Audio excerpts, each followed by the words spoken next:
c'est une société israélienne qui est complètement traumatisée à l'idée de penser à ce qui puisse leur être arrivé. Le monde entier connaît l'histoire de la famille Bibas. Les parents, Shiri et Yarden, et leurs deux enfants, Ariel et le petit Kfir, 9 mois au moment de son enlèvement, dont le sort préoccupe ici vraiment.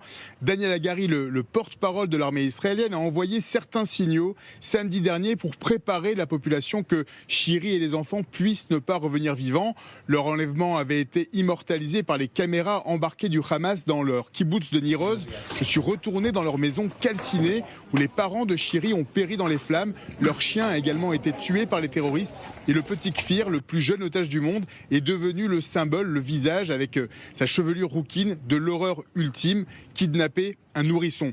Il faut rappeler que Yarden Bibas, le papa, a été forcé dans une vidéo de propagande en captivité devant caméra d'implorer en décembre 2023, au lendemain du dernier jour de la trêve, de permettre à sa femme et ses enfants de pouvoir faire partie des corps qui puissent être échangés afin qu'ils puissent avoir un enterrement digne en Israël. Vous imaginez l'horreur, les terroristes lui annoncent que sa famille est morte et de devoir, pour sa survie, se plier à la propagande morbide du Hamas.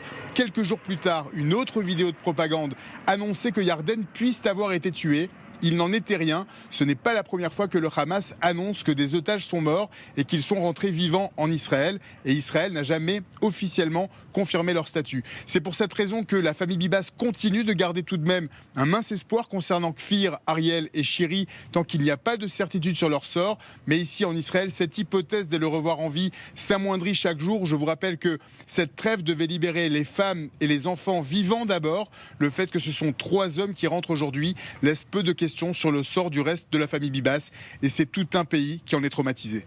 David Benaïm, correspondant à LCI à Tel Aviv, merci infiniment pour toutes ces précisions.